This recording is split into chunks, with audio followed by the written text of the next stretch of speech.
kumalat ulit yung infection niya. Simple lang ang sagot sa tanong mo. Pagpaka pa rin hanggang ngayon, doktora. Tignan mo! She's trying her best. She is not her best! Her best is to find a cure para bumalik sa normal ang mga buhay natin! Get back to work! Mayabang din yung Darius na yun, oh. Parang di rin nalo kay Supremo. Mukha naman siyang mas mabait kaysa kay Fernan. At saka tama din naman yung mga sinasabi niya eh. Alam mo, tigilan na natin yung Darius na yun. Buti pa pagplanohin na lang natin para tayo dito ng Santa Martina. Greg, bakit tayo minto? Wala na atang gas eh. Yung bike nasa likod pa, di ba? Oo, bakit? Susundan ko sila Darius, hingi ako ng tulong. Greg! Patay na habol ni Greg. Hindi naman nahabol yan kung walang kailangan sa atin eh. Kaya mo umabol yan si Greg. Bilisan mo! Lahat ng mga ginagamit ko, puro full-blown infected. Baka kailangan ko ng bagong infected. Oo nga, yun ang kailangan ko. Saan tayo kukuha nun? Lahat ng dinadalang test subjects dito sa lab, matagal na infected. Di maghanap, yun ang kailangan ko eh. Kung kinakailangan mag-infect tayo ng bagong subject, gagawin natin. Adira, ano, kumusta? Nakakita ka na ba ng infected na pwede kong pag-eksperimentuhan?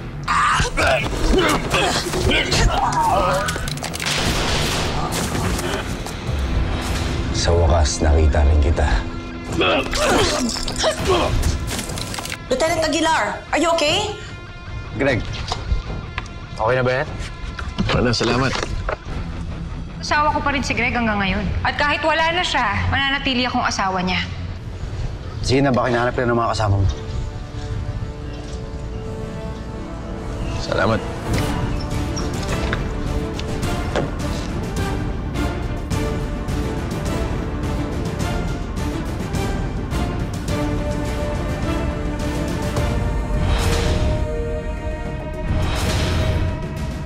Greg?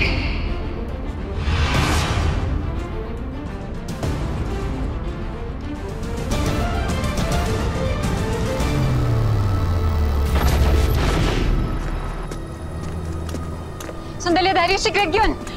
Si Greg yun! Sandali! Greg!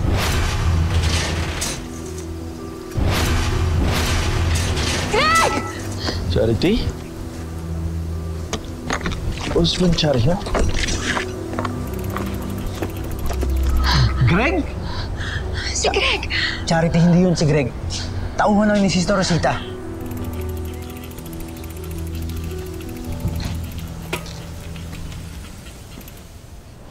Hindi. Kilala ko siya. Kilala ko si Greg. Asawa ko yung Darius. Maniwala ka. Matagal nang patay ang asawa mo, di ba? Charity, namamalik mata ka lang. Hindi yun si Greg. Hindi. Ikaw ang makinig sa akin, Darius. Si Greg yun. Imposible. Greg, nasaan ka na?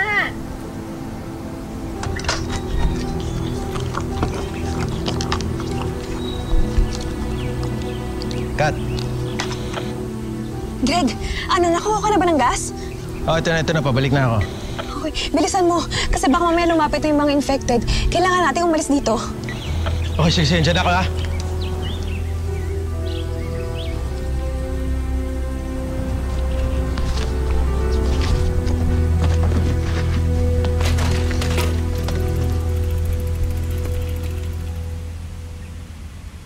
Adira, come in. Adira! Wala na. Hindi na ako sinasagot. Baka hindi na makabalik dito yun. Wala akong bagong infected. Malamang. Narinig mo naman yung radyo eh. Infected yun, Evangeline. Tiyak na, biktima na rin ng infected si Lieutenant Aguilar. Sayang. Sana dito na lang siya ng-infect. Para siya na lang ang pag-eksperimentuhan ko. Naririnig mo ba yung sarili mo? Mali ang iniisip mo. Bakit hindi bagong anggulo tignan mo para sa cure? O yung formulation natin, baka kailangan baguhin. Sinasabi ko sa'yo, tama ang gamot ko. Kailangan ko lang ma-inject sa bagong infected o kaya sa hindi pa nai-infect para malaman ko kung kaya ng katawan nilang gumawa ng antibodies laban sa virus. Unethical ang iniisip mo. Saan tayo hahanap ng willing subjects? I have a great idea. Since sigurado ka sa gamot mo, why don't you test it on yourself, doktora? Anyway, confident ka sa gawa mo. So iturog mo sa sarili mo, yung gamot na yan. At least, kung hindi gumana, mawawalan tayo ng isang has-been dito sa laboratory na ito. Ano? Charity, talaga hindi yun si Greg. Sandali. Eto. Tingnan mo to. Yan. Tingnan mo nang mabuti. Sabihin mo sa akin, Darius, hindi ba si Greg yan? Siya yung kausap mo kanina, di ba? Ano? Hindi mo ba siya natatandaan? Evangeline, ano binabalak mo? Evangeline, kinakausap kita. Ay, nako. Na-infect na yata ang utak mo, doktora. Ano? Nababaliw ka na ba? Dahil sa daming kapalpakan mo? Ha? Ngayon mo! Ano? Au! Au! Evangeline! Evangeline! Hawag ka! Ano ginawa mo? Ano gusto mo sa akin? Ha? Ngayon, malalaman natin kung gagana ang gamot.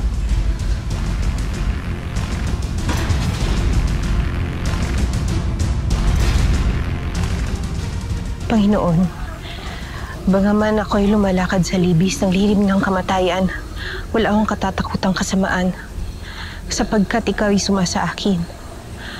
Ang iyong pamalo at iyong tungkod ay nagsisialiw sa akin. Amen.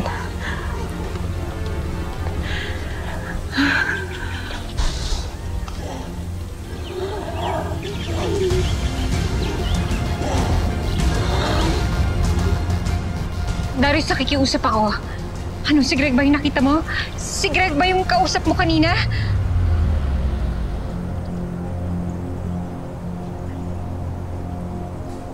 I'm sorry, Charity. Tama ka. Si Greg nga yung kausap ko kanina.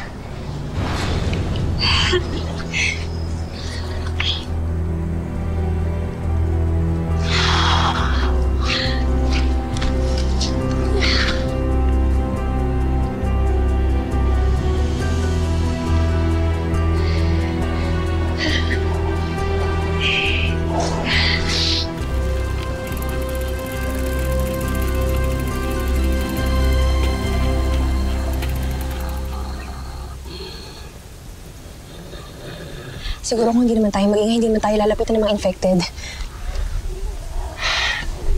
Asan ba si Kuya Greg? Napakatagal naman nun. Cesar! Sorry. Uy, hindi na sila. Uy! Ano pinto mo?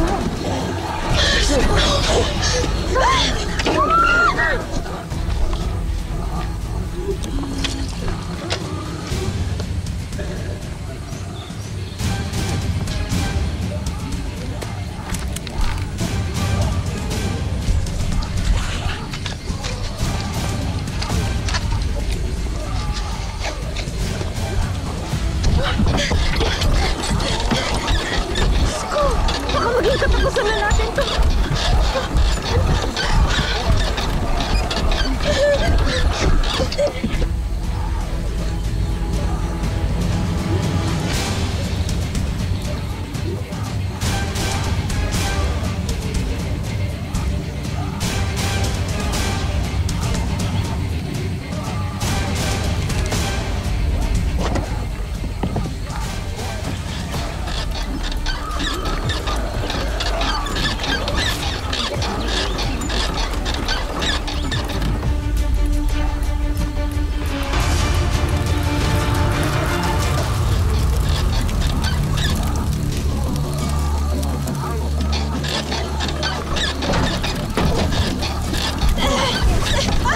Sige!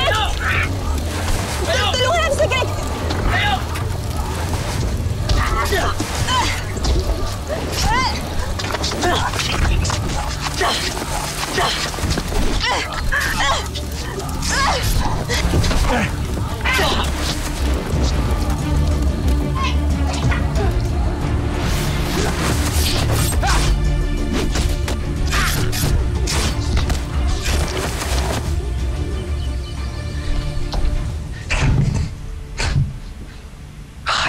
Evangeline. Glenda, tulungan mo ako, hanap ka ng paraan. Isusumbong kita kay General! Magsumbong ka. Inutusan ako ni General na gumawa ng cure, whatever it takes. Nababaliw ka na. Kahit inaalipusta ka ni Eduardo, tao pa rin siya. Huwag mo siyang tutulungan. Siyang may kasalanan ng lahat ng ito. Huwag ka maniwala sa Siyang may kanya! kagagawan kaya kumalat ang virus! Huwag ka maniwala sa kanya! Wala ka na rin naman magagawa na eh. Nandiyan ka na. Kailangan nating malaman kung gagana ang gamot.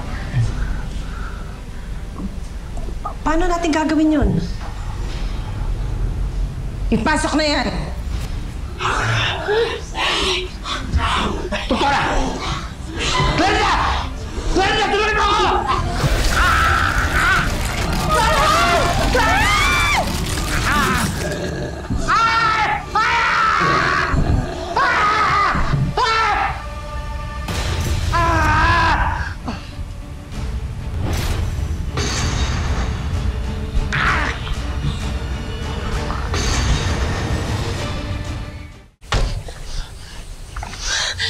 Greg, buti nakabalik ka. Kuya, ang galing mo. Buti naisip mong gamitin niya po yung laban niya sa mga infected. Salamat na lang tayo kay Darius. Binigyan tayo ng gasolina. Pagkatapos nila tayong tanggihan, buti tunulungan nila tayo. Teka, kargaan na natin yung sasakyan, oh. Naiwan ko yung gasolina dun sa may bike, eh. Sige, ako na.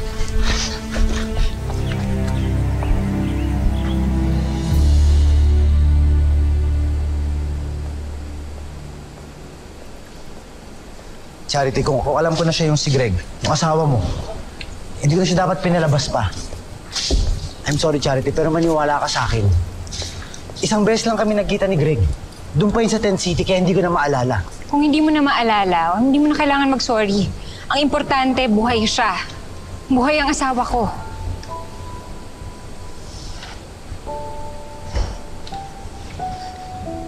Pero Darius, gabi na eh.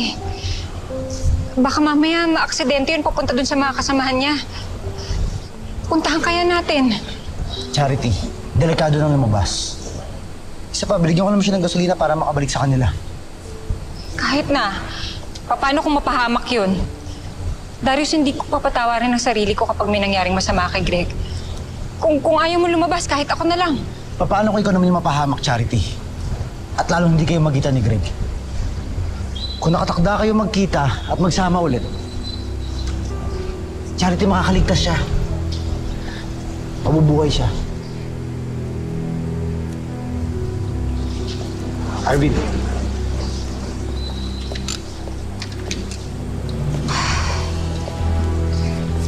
Sabi. Buhay-buhay si Greg. Buhay yung kakambal ko? Siya ba yung nakita mo kanina? Sigurado ako.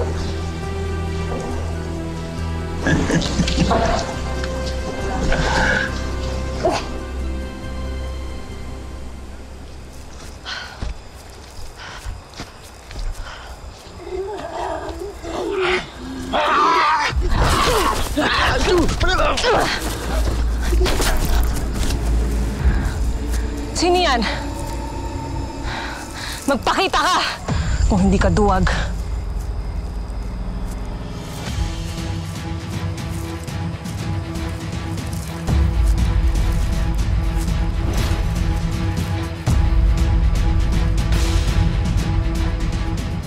Iniisip ko lang kailangan na nating planuhin yung mga susunod nating gagawin. Tingin ko kailangan nating umalis dito. Ito na naman tayo, Katrina.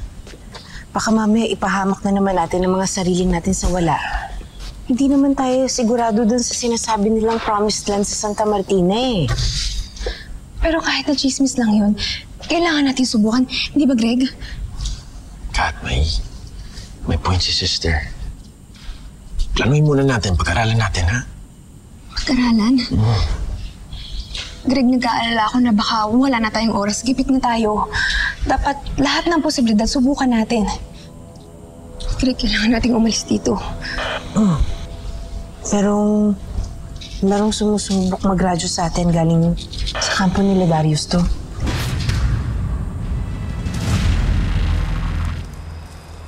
Ako Xavier. Pero ex na ang tawag mo sa akin. Nakita kita nang galing sa loob ng ospital kaya yun. Sinundan ka dito sa labas. Binabantayan lang kita. Bakit mo ako kailangan bantayan? May nakarating kasing impormasyon sa kampo namin na may mali daw nangyayari dyan sa loob ng ospital na yan. Pinag-eksperimentohan daw mga normal na tao. Hindi totoo yung narinig mo. Magandang intensyon ni Doktora. Sana nga totoo yung sinasabi mo. Dahil sa oras na malaman ko na may baluktot nangyayari sa loob ng ospital na yan, ako ang unang mga kalaban mo. Sige na. Pumasok ka na sa loob. Masyadong maraming infected dito. Baka di mo kayanin mag-isa. Sandali. May sugat yan. David!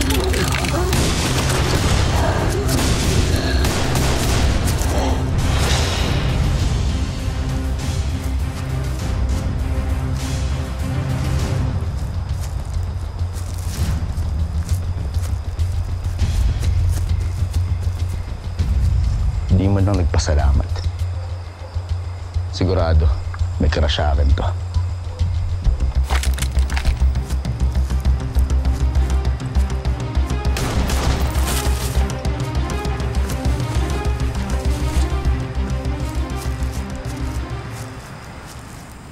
So, kaya yan. Ako na yung sasagot. Teka lang.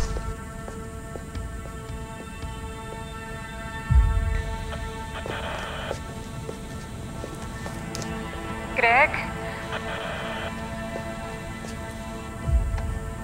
Greg, sumagot ka naman, oh. Greg, sumagot ka. Gusto na kitang makita. Gusto na kitang makausap. Greg? Charity. Katrina? Katrina, nasaan ang asawa ko? Kasama mo ba siya? Kailan niyo pa siya kasama? Asan siya? Gusto ko siya makausap. Ano mo pinagsasabi mo? Di ba patay na si Greg? Ikaw nga nagsabi sa akin eh. Buhay si Greg. Nakita ko siya kanina. Baka naman nagkakamali ka lang. Katrina, hindi ako pwedeng magkamali. Sinabi sa akin ni Darius na magkasama kayong dalawa. Binigyan pa siya ni Darius ng gas para sa sasakyan ninyo. At naniwala ka naman? Ano ka ba naman, Charity? Pwede ba, Katrina, huwag ka na magsinungaling? Kasama mo si Greg. Kailan pa siya nasa inyo? Bahala ko ayaw mo maniwala sa akin pero nagsasabi ako ng totoo. Hindi talaga ako maniniwala sa'yo. Nakita ng dalawang mata ko na buhay si Greg. Alam mo, hindi ko alam kung anong pakana ni Darius para patawagin ka sa amin. Tapos ngayon, sasabihin pa niyang buhay si Greg. Tama ng pagpapanggap mo, Katrina. Gusto ko lang makausap ang asawa ko. Huwag mo namang itago si Greg sa akin. Nasaan ang asawa ko? Katrina, makinig ka. Gusto kong malaman kung paano siya nakaligtas sa mga infected. Nabuhay siya. Kung nandyan ang asawa ko, pakisabi sa kanya, pupuntahan ko siya. Please, Katrina, please. Hindi ko alam pinagsasabi mo. Katrina? Katrina!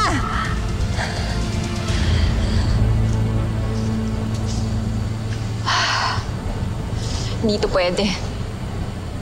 Kailangan ko makita si Greg kahit anong mangyari.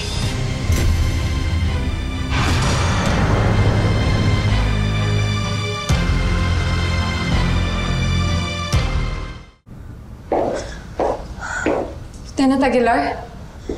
Huwag ka mag-alala. Hindi sa infected galing yung sugat ko.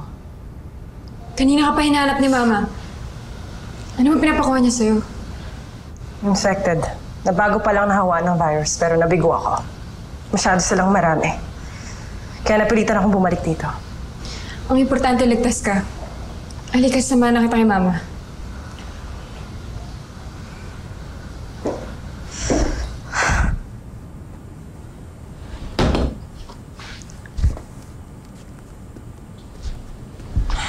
Charity. Walang kwenta yung radyo na yun. Hindi ko makausap si Greg. Bakit? Parang tinatago siya sa akin ni Katrina eh. Alam niyang buhay si Greg. Ang hindi ko lang maintindihan kung bakit kailangan itago niya. Bakit kailangan niyang magsinungaling? Magsisinungaling lang ang isang tao kapag may tinatago to. Kilala mo nga ba yung kaibigan mo? O kaya yung asawa mo? Darius, kilala ko asawa ko. Alam kong hindi siya titigil sa paghahanap sa amin ni Hope hanggat nabubuhay siya. Wala na siya. Nalulungkot din ako, Charity.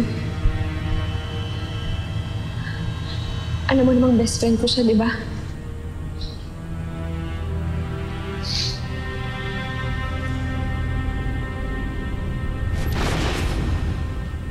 Paiyak-iyak pa siya nung sinabi kong wala na si Greg. Baka naman napunta si Greg sa kanila pagkatapos nun. Kahit na! Eh di sana sinabi niya na buhay kami ni Hope, di ba? Si Katrina at si Greg lang makakasagot niyan. Sasaktan mo lang yung sarili mo kakaisip ng dahilan. Tama ka. Walang mangyayari kung mag-iisip lang ako dito. Dapat kumilos ako. Darius, pwede mo ba sabihin sa akin kung nasan yung kampo nila? Kung ayaw nilang ipakausap sa akin si Greg, ako mismo pupunta doon para makita siya.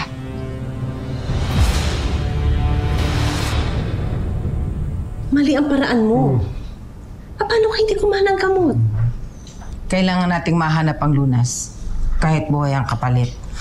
Isa pa, wala na. Nakagat na yan eh. Wala na tayong magagawa dyan. Bayad ka na sa mga kasalanan mo. Ay. Ma! Ano? Adira? Ma, ano nangyari dito? Bakit hindi siya tinutulungan? Ha? Hindi. Tinulungan ko. Nakagat siya ng infected. Tinurukan ko siya ng gamot. Hindi naman yun ang nangyari. Tumahimik ka. Kung hindi ikaw ang isusunod ko. Ipagdasal na lang natin na tumalab sa kanya ang gamot.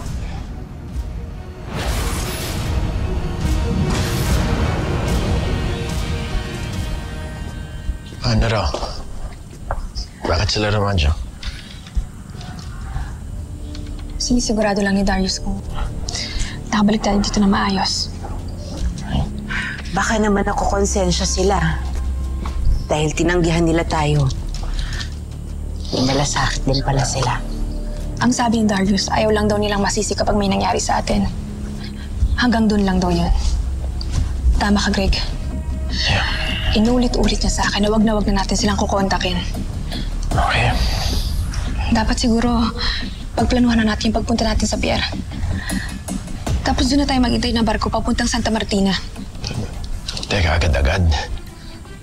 Kat, Ano pa bang hinihintay natin? Umatake yung mga infected dito? sister, kayong pinuno. Tama naman kayo. Baka yun na lang talaga ang pag-asa natin. Delikado man sa ating lahat. Pero siguro hindi naman tayo pababayaan ng Diyos. Cesar, sabihan mo na sila ha. Mag-empake. Aalis tayo bukas ng maaga-maaga. Sige po, sister. Magpahinga na kayong dalawa. Mahaba pa ang biyahe natin bukas.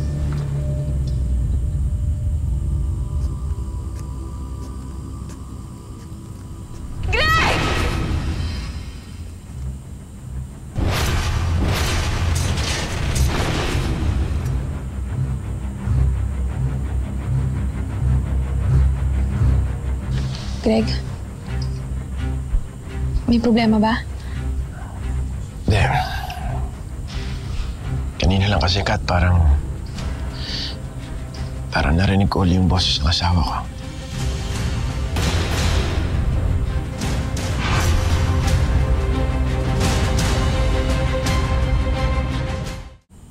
Narinig mo yung boses ni Charity? Wala, alam ko, imposible eh. Diba? Siguro nga, na-imagine ko lang sa sobrang pagkamiss ko sa kanya. Baka nga. Kaya nga kailangan na natin umalis dito. Kundi mababaliw lang tayo sa lugar na to.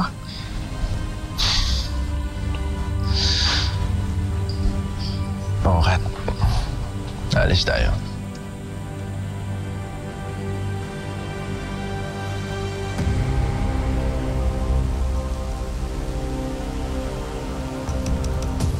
Pinaasa mo ko, Adira. Paano kung hindi aksidenteng nakagat itong si Eduardo? Mabuti na lang at nakatingin sa atin ng langit. Kung hindi, paano nang paghahanap ko ng cure? Pasensya na, doktora. Hindi na mauulit. Dapat lang! Dahil buhay ang nakataya dito, kaysa susunod na uutusan kita, huwag na huwag mo na akong bibiguin. Maliwanag? Pangako, doktora.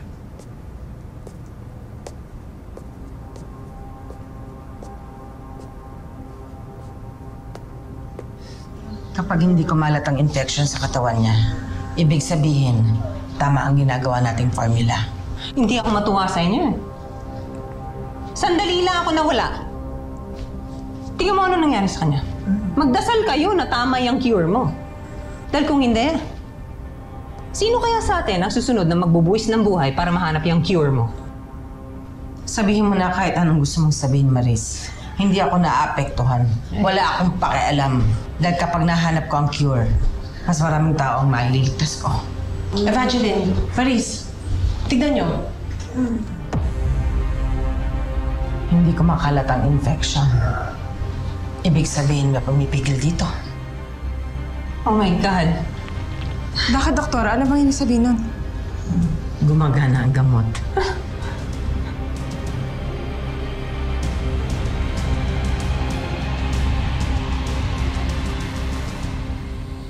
Greg!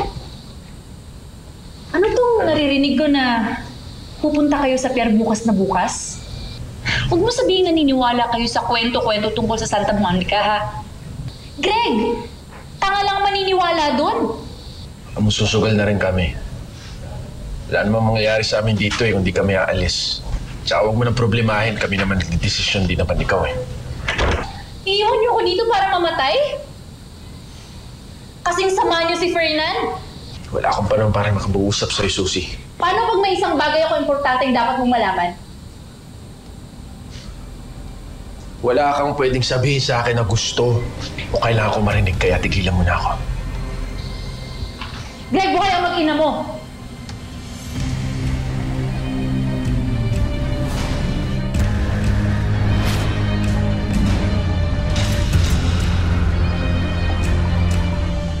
Hindi mo pwede isakripisyo ang mga tao dito na para mga hayop para lang masubukan natin yung gamot mong yan. Ano bang kailangan nyo sa amin dito? Ang mga armas ninyo.